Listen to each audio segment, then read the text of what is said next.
what we're about to talk about now with Robert Williams. Okay, so they announced last week he had surgery. Initially, it was reported he was going to have a scope and be out 4 to 6. After the surgery, after the press conference, they put out a Friday news dump, so to speak, that he was actually going to be out 8 to 12 weeks. Well, and just to clarify, it's not out 8 to 12 weeks. It's a return to basketball activities in 8 to 12 weeks. That to me would indicate this is not going to be out 8 to 12 weeks and back. That to me is going to indicate you're going to get back on the court in 8 to 12 weeks, and you're going to have to ramp up from there. This is the same knee he had surgery on last spring, which he had to come back from to play in the playoffs, which he came back from well, but was hampered. He re-injured it, if I'm not mistaken. Well, he had surgery on his meniscus the end of March. He came back in 3.5 weeks, and then he played on it during the playoffs, but was up and down, missed 7 games during the playoffs. Some games would look incredible. Some games would look like he could hardly walk on it. And, you know, he made a point of saying today that it was his decision to come back and play. He had absolutely no regrets about it. Got asked about it multiple times. Said, you know, one of my dreams was playing the NBA Finals. I did that at 24 years old. And I'll, you know, you will roll with what happens as a result of that. But, you know, back at the end of the playoffs, Brad Stevens, and Ime Udoka all said he wasn't going to need surgery on that knee. Russ is going to take care of it. He'd be ready to go.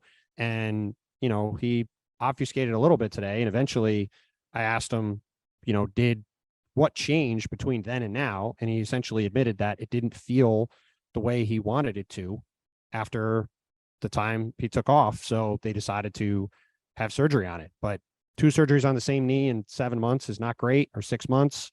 And, you know, again, now he's out for a minimum of 8 to 12 weeks and probably longer. And this is a guy who might've been the defensive player of the year this year. It's a huge thing for them. Yeah. You know, I'm not an orthopedist, so I can't even begin to hazard. I will say that I guess you could position it by saying, look, if he was going to be playing on a bad knee throughout the year, you're better off having it corrected. Although you wish you would have had it corrected a while ago, but okay. You know, let's say he doesn't get back to basketball for 3 months. Let's say he's out until mid to late January. Still plenty of time for the Celtics purposes. But as you said, it's concerning. This guy's a vital part of their team. The difference that they were defensively with him on the court and off in the playoffs was night and day, as anybody who watched the playoffs saw. And it's just, it's really worrisome. You know, their big man position, you know, they traded, not that I thought that Daniel Tice was like a difference maker, but you know, he was a guy that could play for them. So their center position is just a lot thinner than it was. I mean, Daniel Tice played minutes in the playoffs last year. It wasn't look, big minutes. The Celtics didn't have everybody talk to the media today. One of the guys who talked to the media was Luke Cornett, who is now going to play a very significant role for this team. I mean, remember, Al Horford is in his mid-30s. I don't think the Celtics are going to want him playing in back-to-backs. I think they were going to try to limit his minutes as it was, right? So now you have Robert Williams out. You have Al Horford you're trying to limit. Luke Cornett is probably going to play really significant minutes for this team now. And he was treated like that kind of player today at media day. So I think that, you know, that just sort of underscores where they're at. You know, for many playoff games last year, we would be out on the court doing TV well before the game. You know, 6 o'clock, you know, the games would be at 8. We would be out there at 5:30 doing PTI. We'd be out there at 6 o'clock Sports Center. And Luke Cornett would be out there with the other Celtics players who were not playing, working out. And he looked good in those pickup games. It's kind of like last week I said, hey, Dean Wade looks kind of good in the Cavs pickup game I watched. He got a contract extension.